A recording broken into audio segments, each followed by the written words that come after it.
Baby Loves Tacos in Pittsburgh is one of the coolest places to get food in the entire world, and I am not kidding. And no, I'm not saying this because owner Zach Shell was the person that encouraged me more than anyone to start this podcast back in 2018. The proof is in the taco and or the burrito and or the bowl and or the salad. That's the reason why Baby Loves Taco is so good. Their Mexican style of cooking and preparing food is incredible. Whether you eat meat or you're a vegetarian, the food is fantastic.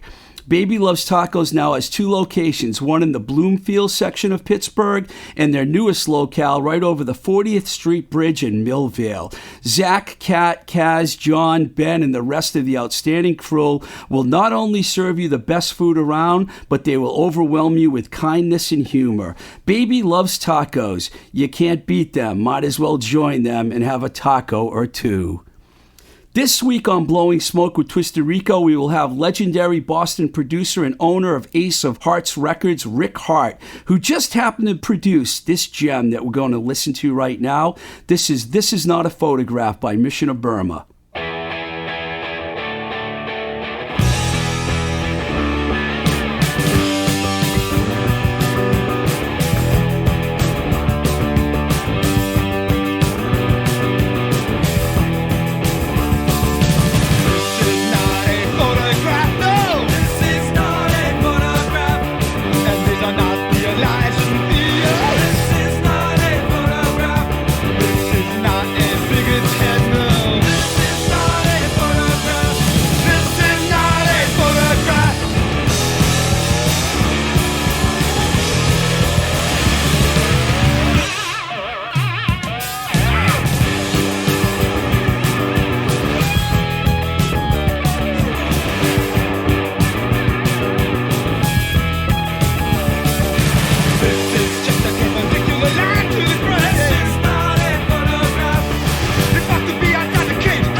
Welcome to Blowing Smoke with Twisted Rico. I'm your host, Steve Ricardo, coming to you from New Alliance East in Union Square, Somerville, Mass. The song you just heard, This Is Not a Photograph, from the 1981 EP entitled Signals, Calls, and Marches, released on Ace of Hearts Records and produced by our special guest today, Rick Harte.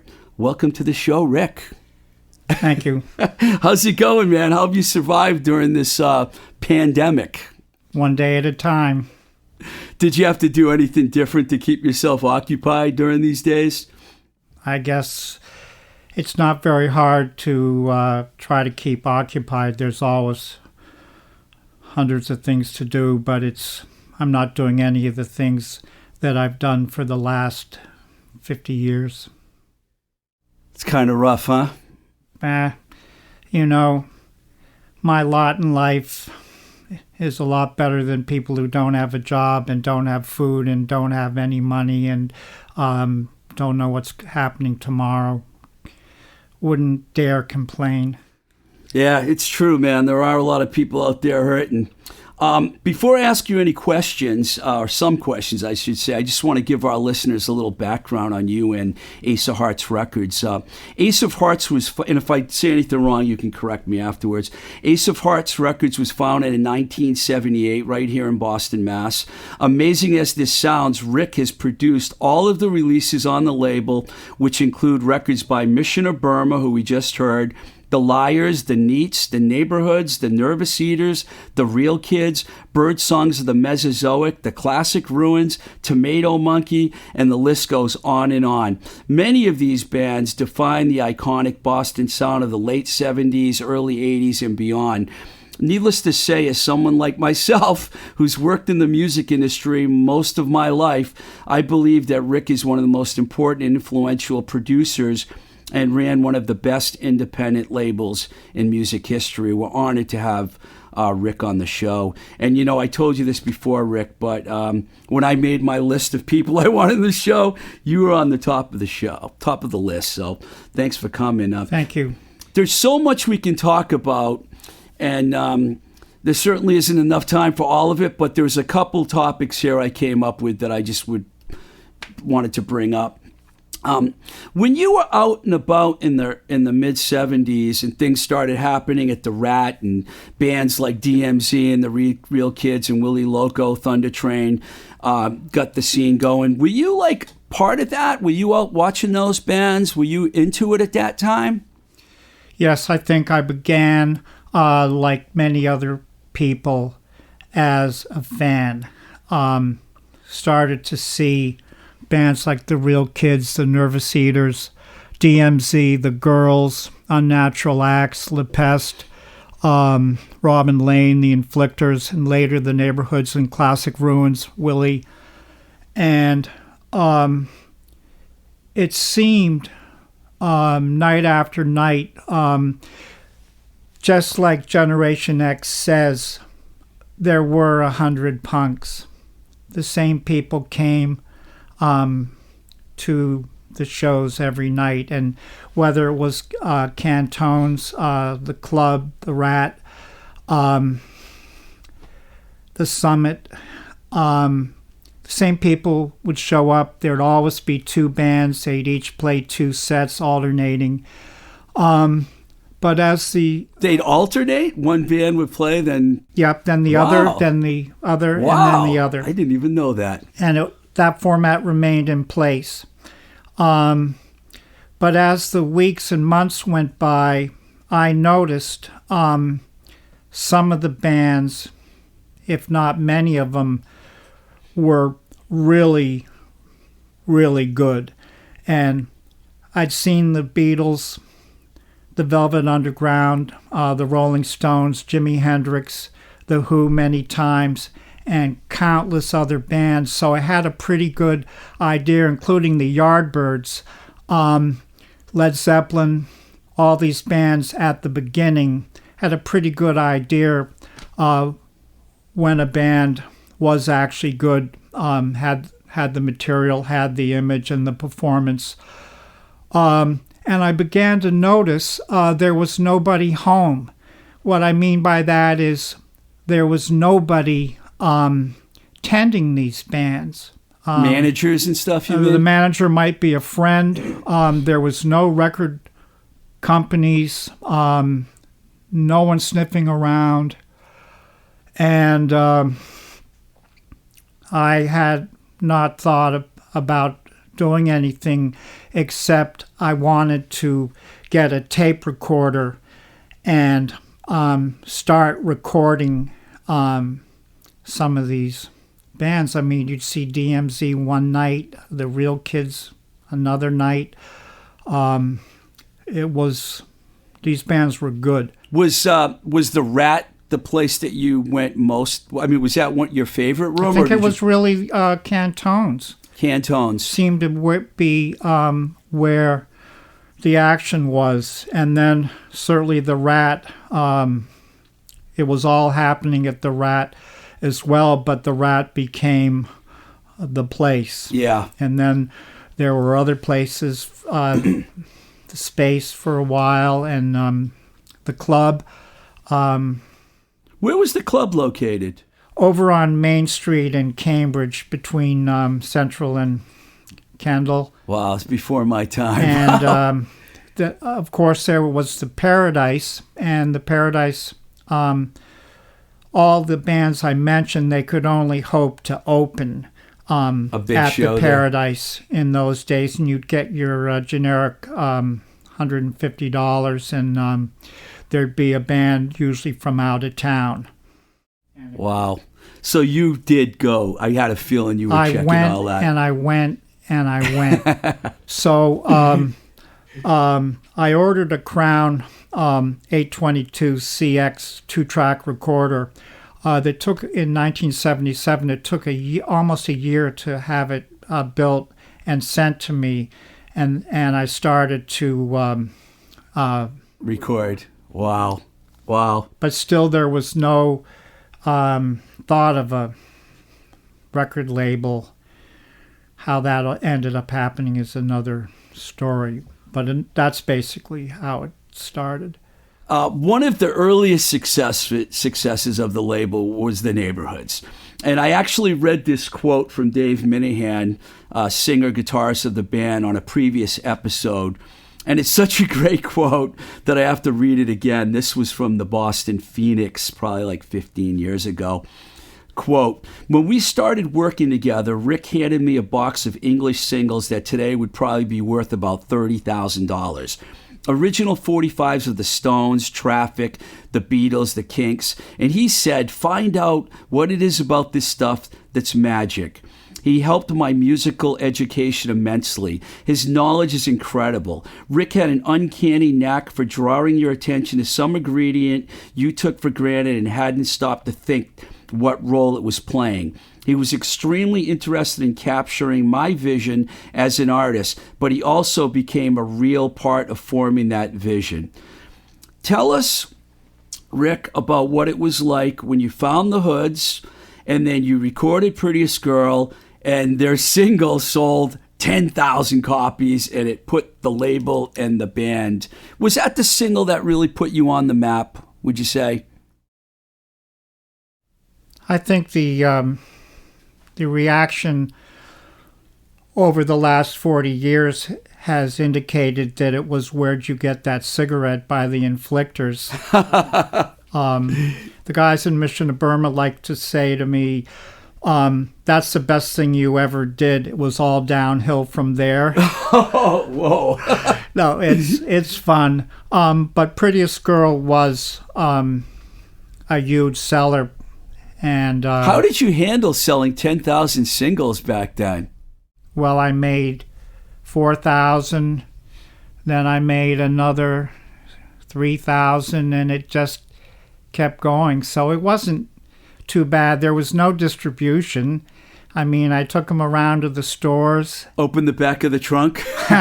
Pretty much. And Newberry Comics had just started too, and Mike and John, they're so important because all the Mike Quaglia and John Hartcorn. No. Mike Drees and John Brusker. That's funny. We got two Mikes. Because they had this little comic store on Newberry Street, and they sold comics. But in the front, they had a couple of a small area where they sold singles, but the thing that made them different was that when you brought your singles in, they said, I'll pay you for them. No consignment? No. All the other places like Music City, Strawberries, all the Discount, all the other stores in town, they'll go, well, we'll take a few on consignment. If we sell them, we'll pay you. It was like they were begrudging. But Newberry Comics, they were like, yeah, we'll take them. We'll pay for them here. See you later. You know, when I first started working for Enigma Green World Distribution, this was a few years after that in 84, John Brusker was the buyer. So I would call him every week and sell him records. Of course, I didn't have to sell him a lot of Boston bands because he had all those. Mm-hmm. But he was buying SST and some of the West Coast labels from me. So I know how influential those guys were. When the Hood single came out, you did a couple different sessions with them, right? There were more than a couple because the way I recorded was basic tracks were done over a couple days. Then we listened to them, picked the takes we wanted, then another day overdubs were done, and there might be another day where more overdubs were done and vocals. And then I think the big thing that made it different was only one mix a day. Whether it took 4 hours or 10 hours, we just worked at it. And was the band around when you were mixing? Initially, it worked that way, and I found out it was a very bad approach. Yeah. And after Academy Fight Song, from those days onward, I worked with the songwriter, the person who wrote the particular song, and an engineer and myself, and we did the mix. Cleared everyone else out of the room. Yep. In the case of verses, John Keel, myself, and Roger mixed it, and with The Horrible Truth, it was Clint, myself, and Tony Vallant. We kind of segued over to Mission of Burma, which is okay because that's where I was going anyways. Sure. I actually reached out to Roger Miller and asked him to say a word or two about you, Rick. And this is the quote he gave me. He said, "Rick is one of only 4 or 5 people that profoundly changed the course of my life." That's Roger Miller, guitar player of Mission of Burma. Tears. Well, I mean, I wanted to talk to some of these guys before I talk to you. So we heard, the Burma song a little while ago from '81. Would you say they're the biggest band ever to come out of Ace of Hearts family and perhaps the Boston music scene? They seem to have influenced many people. And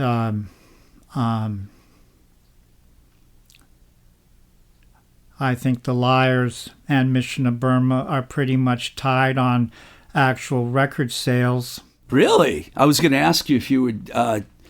I know everyone knows about the 10,000 units the Hood single sold, but you don't have to give me a number, but I'm thinking that those bands sold a lot more than that. They sold a lot. Did you ever have anything go gold? No. Is there a chance? I guess there's always a chance. Well, Matador has some of those titles. Yeah, and Ryko had them, and, I'm guessing they're sold 200,000 to 300,000 over the time, but it's a long time. That's fantastic. I know Revolver has been re-recorded by a few people, and I'm sure the numbers are pretty good on that as well.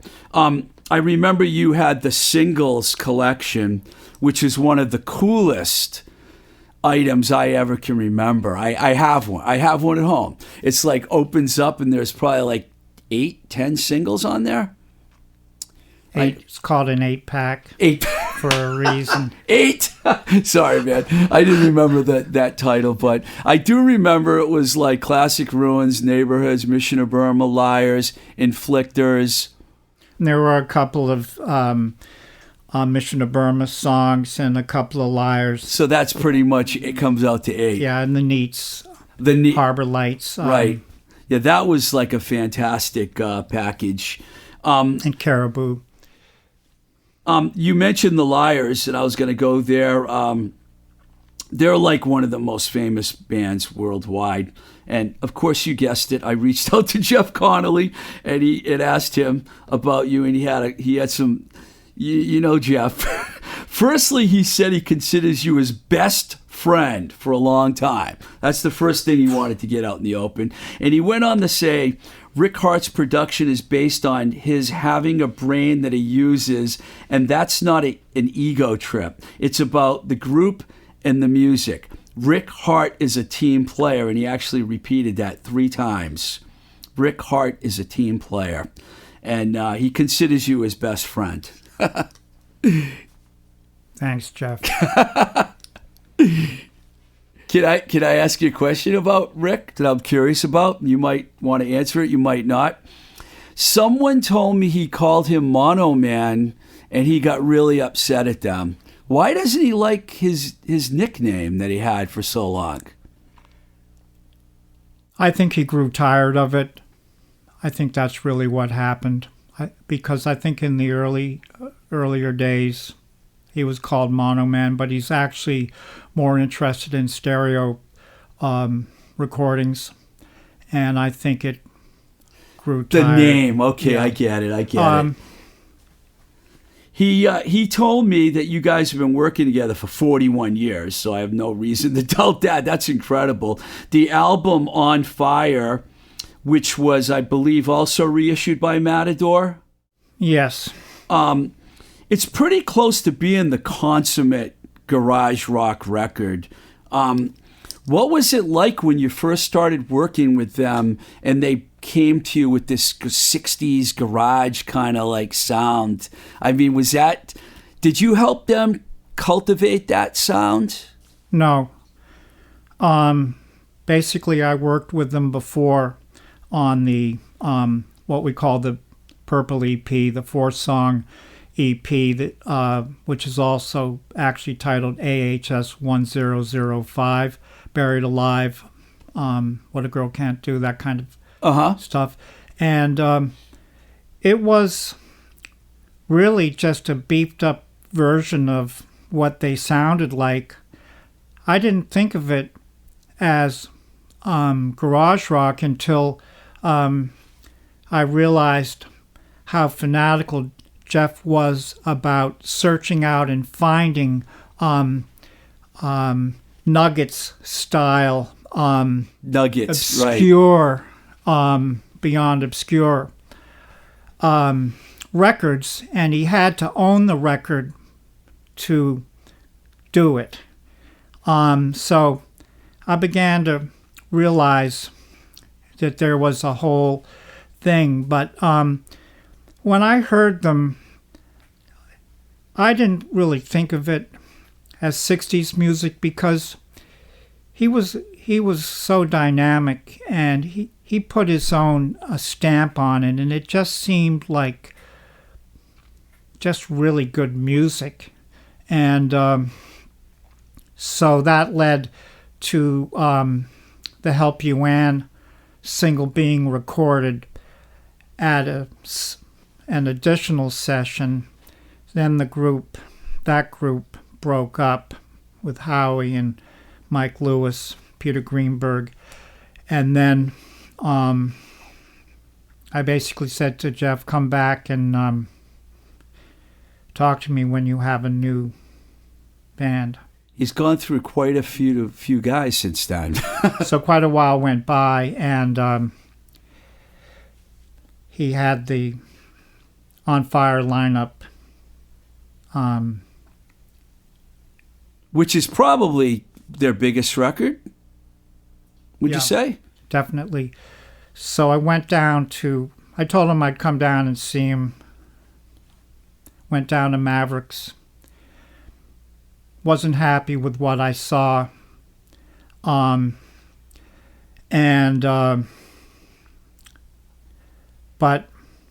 I'd agreed to keep working with him, and was wondering how I was going to make it work. And I had the Help You Ann single in the can. So the first thing was to try to get that out. Then we went in and recorded the album. I was wondering how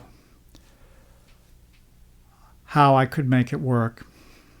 I didn't feel confident about it. And we had a very, very turbulent discussion about I wanted to put the Help You Ann single on the On Fire album. Mm-hmm. And he was against it because it wasn't the same band, it wasn't pure, and it was a very valid reason. He always has a good point. He's so smart and so talented, it's scary. But I wanted that on there, and I wanted the I thought the best track on it was Don't Give It Up Now. Great song. So I thought if I could get the album to lead off with Don't Give It Up Now, quickly follow up with Help You In, knowing that people that are checking the record out at radio stations in other parts of the country that hear the first two songs and maybe don't want to listen to anything else, that I might be able to make it work. And Jeff didn't want to lead it off with Don't Give It Up Now. He didn't like the solo, and there were other things about it he didn't like. And but this was one time when I persevered, and the record, the whole picture was good. Yeah, 1984 was a pretty good year for Ace of Hearts records. I mean, I know the Versus record came out in 84 as well, didn't it? No, I think it was not 84, 83, I think. I'm off usually by a year or two, Rick. Sorry. But I'll tell you what, let's take a little break here and let's play another song. This one is Red and Gray by the Neats.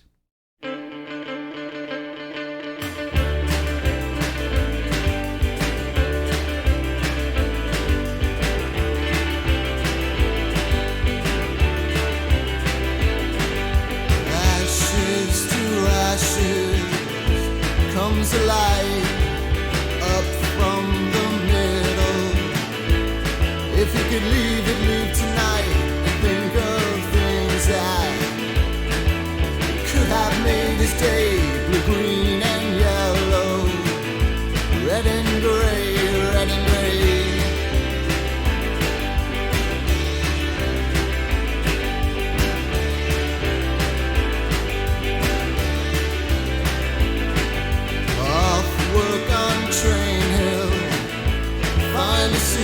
Train, it leaves the city. It goes to sleep and thinks of things that could have made his day blue, green, and yellow, red and gray, red and gray.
I love that song.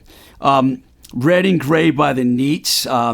That's from the fantastic 22-song album entitled 81 to 84, The Ace of Hearts Years. While we were listening to the song, Rick was... we were talking about how he views his label. Why don't you tell us what you just told me about how you view the label?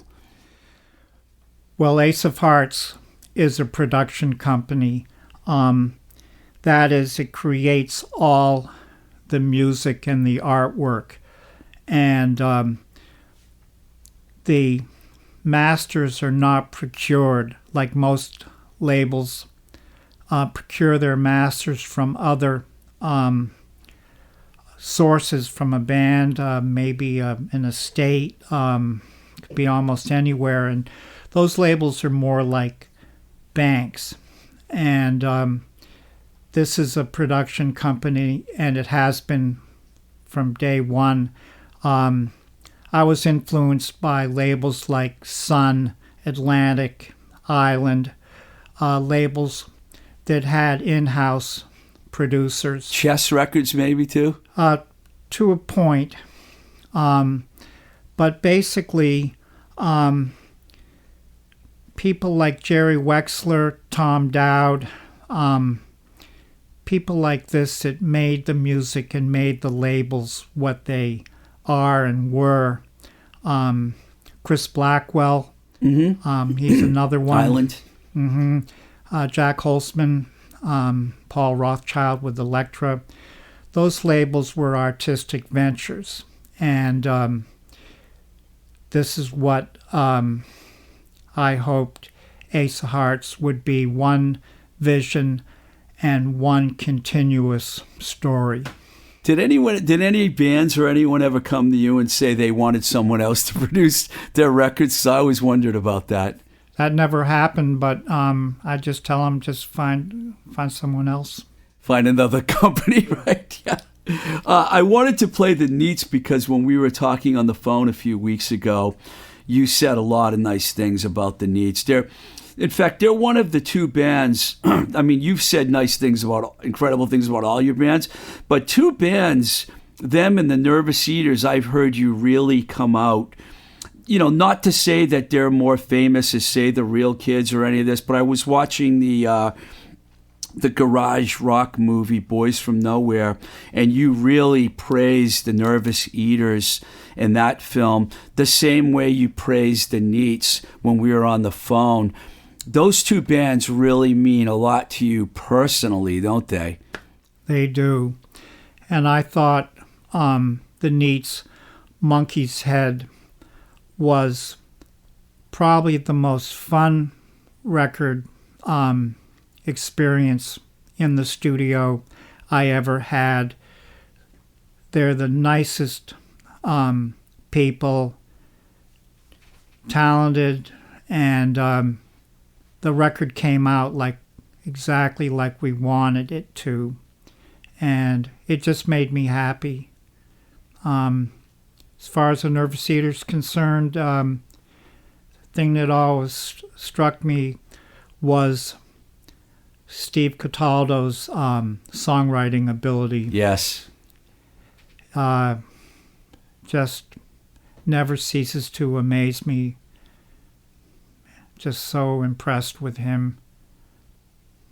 Another band I just mentioned briefly that, well, let me ask you this first. When you have writers like Eric Martin and Steve Cataldo, I imagine it probably makes it a lot easier for you when you're going to work with them because they're such talented writers. It's really easy. All I have to do is try to capture their sound, and that starts with seeing them numerous times in clubs, and the approach has always been to make the band sound like they sound on their best night when you see them, and with a little more production added here and there sometimes. But so a great song allows it to all come together a lot easier, especially when you're mixing it. It kind of almost mixes itself if it's a good song. I remember it was around 81 or 82 when I was in college working at WDJM in Framingham. I saw the Neats at Wellesley College. It was hilarious because me and another guy from the station went there and we walked in. And of course, there's all girls there, and they're looking at us like, "Who are you guys?" And then we went and just stood in front of the stage. And I remember that was the first time I heard 666, and I was like, this band's awesome. I thought that they were going to be like another REM. I really did. They had that REM kind of vibe, I thought. And I thought that they were, I guess they had some bad luck. Didn't one of them fall out of a car when they were on tour and break their arm? No, that wasn't. Oh, that didn't happen? No. But am I getting the wrong band here? I think you're thinking about the Del Fuegos. Oh, was it Del Oh. But I wasn't with them. But I know that Jerry Channel, the bass player of the Neats, wrote 6, and he was a big part of the band. And it was just another, I think it was the quirky part of the band. Many people were mentioning the thing about REM, and the Neats were very friendly with them, and they did a lot of shows with them. Oh. And it was kind of funny, or just the way it worked out. It seemed like the Neats were the bigger deal initially. Wow. But the day came when we pulled up to a show, and REM had a big tour bus. Uh-oh. And the Neats had their little Ford Econoline van. So, so you went on tour with the Neats? yeah, lots of times. Really? Yeah, they did a lot of touring in America. They toured. I know often. college radio really liked them. They were a big college radio band. Yeah, they did a lot of shows, but just a great time. Awesome. Of course, I wanted to talk about the Real Kids also, because we're talking about another great songwriter, a guy with a great voice who's been around forever. I mean, and you recorded some stuff with them only a few years ago, and they still sound fabulous. Even though the lineup's changed, John's still there. Tell me about the Real Kids. What it's like working with them. I'd worked with John back in 1986 and 87, and we made the Nothing Pretty album, and we were really happy with it. It was a good experience. It was a different band, but he had Billy Borgioli, who in the Red Star lineup of the Real Kids, and Paul Rowland on bass. And it was a good band. But things didn't go very well after the record was released. But I always liked... This is a solo record, right? Well, it was a band, but it was called John Felice and the Lowdowns. Yes. So the Lowdowns being the band. So I always... There were no Real Kids in those days, so I had always loved the Red Star album, the Real Kids' first album. I thought that record and the original Remains album were the two best records ever made by a Boston. Wow. The Remains being the best album ever made by a Boston band by a country mile. But the Red Star album is truly great, and when I heard it, I always thought if I can make a record anywhere near this good, I will have succeeded. It's quite a compliment. So I had an opportunity. The Real Kids were getting back together, and I had an opportunity to work with them again, and I wanted to make the best of it. And as the group played more shows and then went on tour in Europe, they got better. And the last 8-song record called 28-18-39, for the amount of minutes that are on the record, I thought we got there. And I like the two songs that you put on the Ace of Hearts story, the cover of the Badfinger cover and the original. Those songs are both fantastic. Thank you. It was good. Somewhere West of Nowhere. I played that on one of my previous shows. I really like that track a lot. It's it's a mellow tune, but it's really cool. I know we're dealing with everything that's going on right now, and I'm not going to get into all of it because there's too much chaos. But what are your plans for the future? I mean, do you hope to start making records next year, or do you have any idea of where you're headed? What I want is what I think everyone wants, is to be able to experience live music again. Mm-hmm. When that happens, I will be so excited. And that will mean I'll be back. I will go back to the studio. And I plan to make more music, more records. It's good to hear. More whatever. More music. I'm definitely in a state of shock, having been involved in music for way over 50 years, to just be sitting around like everyone else. It is horrible. That's what I hope will happen, because when there's live music, there'll be more records. I also am planning on kind of going back to the beginning and doing some more live recording, because I always enjoyed that the most. Several of the records are live recordings, like The Horrible Truth, and I feel like I can make a better live record, an exciting live record with huge sounds, and not have the deficiencies that many live records have. And I've been putting together a system to do this, and I want to record in the most local clubs, like Tavern at the End of the World, places like that, because I was going there a lot on Sunday nights, and they'd have the open mic there after a band or two played, and I kept seeing music, that was really surprising. And it just showed me there's so much good music around. It's everywhere.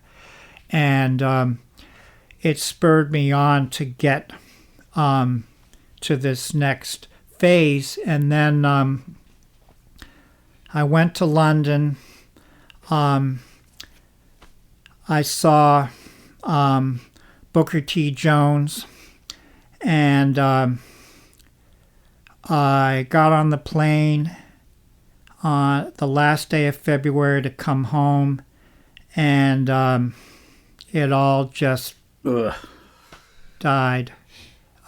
So I'm sure I'm feeling no different than anyone else, as I said. Yeah, it's been an incredibly difficult time.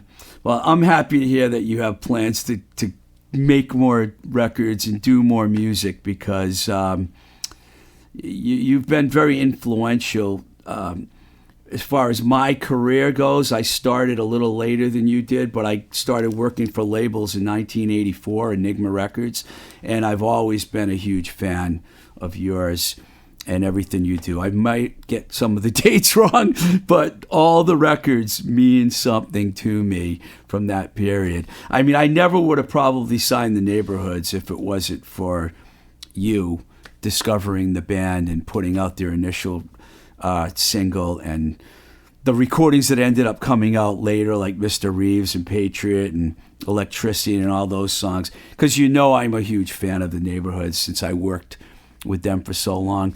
But I want to thank you for coming on the show, Rick. And if I don't have another guest on the show, and I don't even do another show, my goal would have been completed of what I wanted to do with this show, because I wanted to have people like you on the show, Rick. So thank you very much. Well, that's more than kind. I'm very happy to be here. Happy to leave the house and come to a recording studio. I'm at New Alliance right now.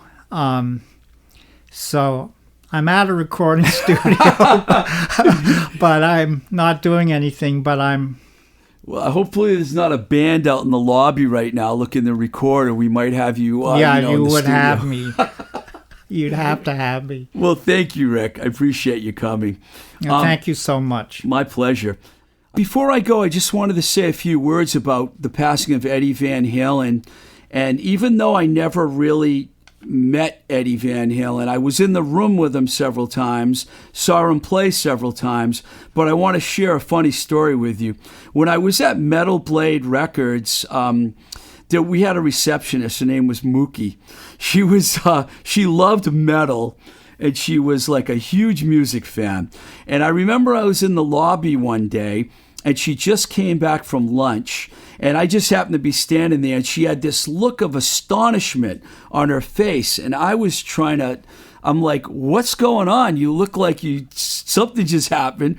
And she goes, I'm sitting in my car on Coldwater Canyon, and I had Van Halen cranking, and I was at the CVS, and all of a sudden this guy sticks his head in my window, and he's doing an air guitar, and it was Eddie Van Halen. And she was never, after that, she was never the same. She couldn't even her face, the look of astonishment. Anyways, I just wanted to share that with you folks, and rest in peace to one of the great, I could say American guitar players, but I believe he was born in Holland, but he influenced so many people in that generation. So rest in peace, Eddie Van Halen. It's really important that we continue to support mom and pops and independent shops out there like Baby Loves Tacos, who I mentioned at the beginning of the show, along with JLS Design in Leicester, Mass., the Moonbeam Cafe in Oakmont, PA, the Dark Horse Pub right here in Somerville, the Record Archive in Rochester, New York. These are just some of the fine establishments that need our support now more than ever. So whether you order takeout food, order merch, or buy your favorite metal band's new record, please keep these small businesses going. Before we leave, I want to thank our engineer, Nick Z, and here at New Alliance East, and also all the people that support this podcast on patreon.com/Twisted Rico. If you want to contact me, I can be reached at twistedrico@gmail.com. You can follow the Instagram page at Twisted Rico, or we're on Twitter at Blowing Smoke BS. And there's also a Facebook page for the Blowing Smoke with Twisted Rico podcast. This is Blowing Smoke with Twisted Rico. I'm your host, Steve Ricardo. Until the next time we say goodbye, keep the rock and roll alive. And yes, we love you, Busy Phillips.